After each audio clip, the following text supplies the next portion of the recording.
Now I'm expecting a real banger with this one. Let's check it out. This one is called, rightly so, the 442 Banger version 1. There's a little bit of a description basically saying a traditional 442 tactic that likes to score goals.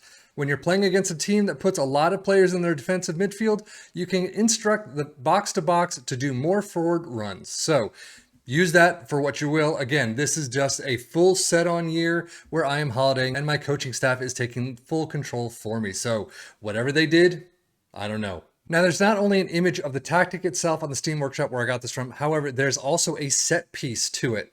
Unfortunately, when it's if there's a set piece in the tactic itself, when you download it or subscribe to it, it's not showing up here. So because I have my assistant coaches taking care of everything for me, when I went in to take a look at the set piece, it was already, sort of this is being handled by Pep Linders, my assistant coach. Or if I wanted to take control of it myself, I could do that. However, I would have to start from scratch.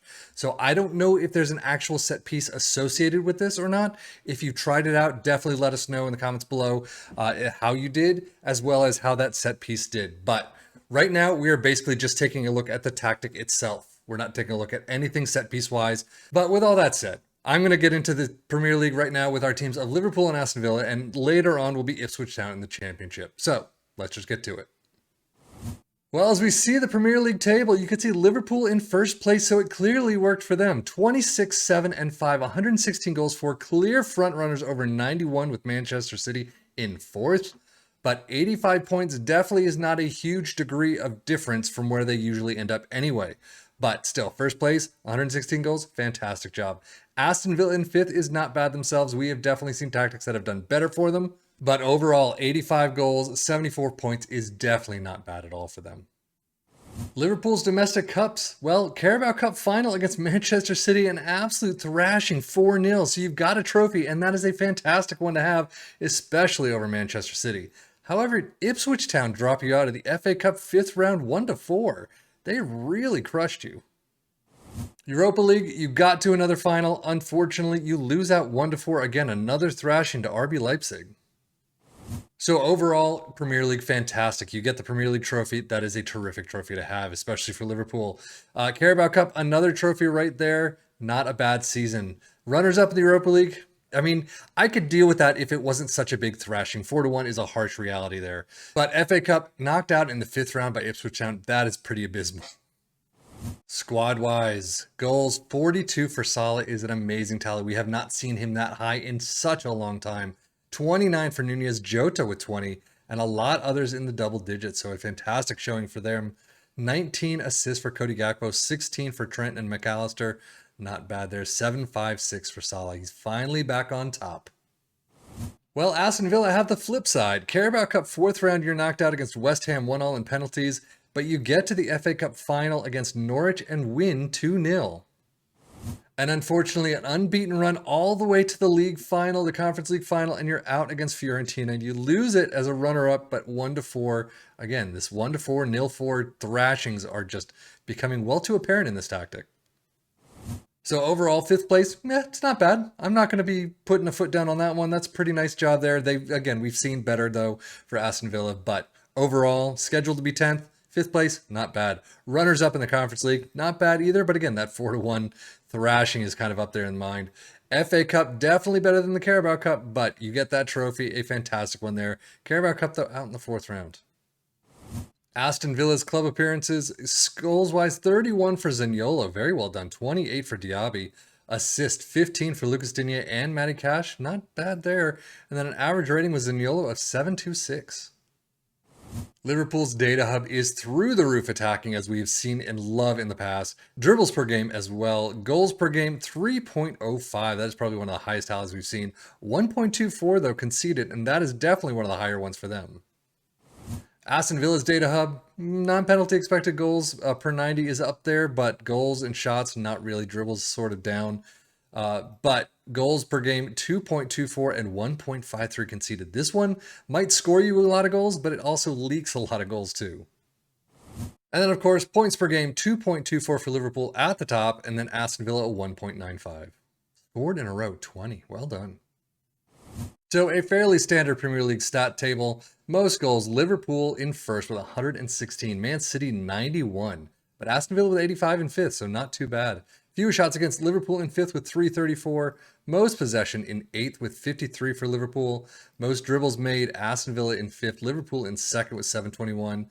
Most tackles won, Aston Villa is actually there with 881. We usually don't see anyone there, but we skip best pass completion. Most shots for Liverpool in first with 666, and then Aston Villa in sixth with 502.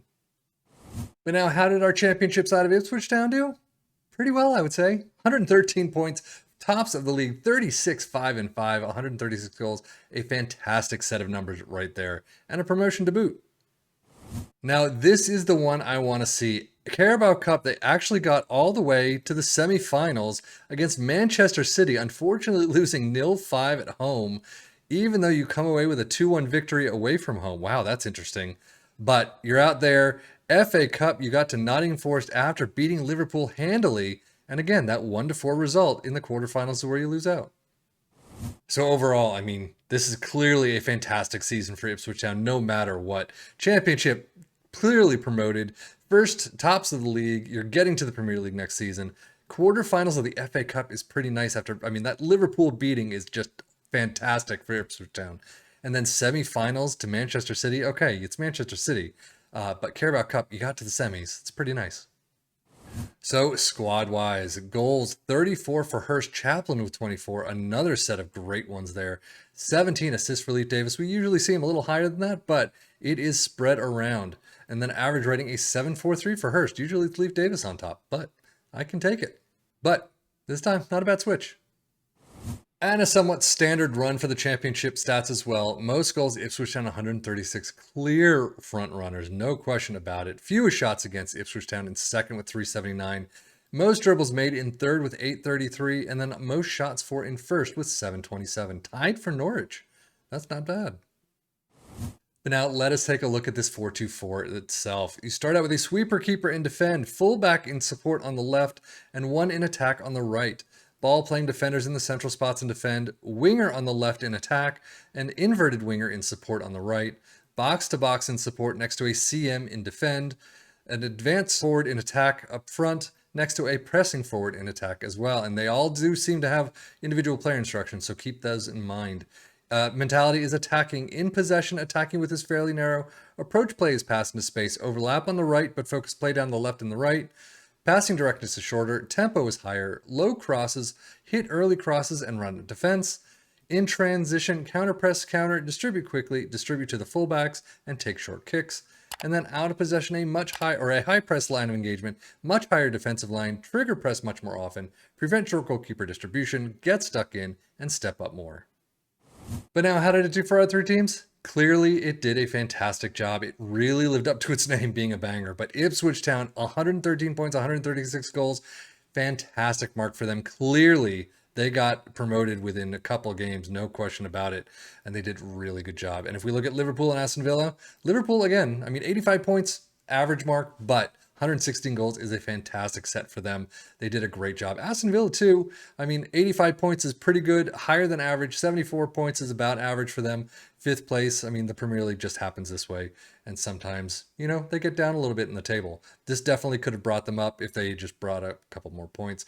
If you took control of this, you're only 4 points off from third place. So I think you could do a great job with this tactic. Let us know if you tried it below and see how it worked for you. But that is it for me, Seffian FM, for the Football Manager blog channel, saying thank you as always for watching. Take care and enjoy.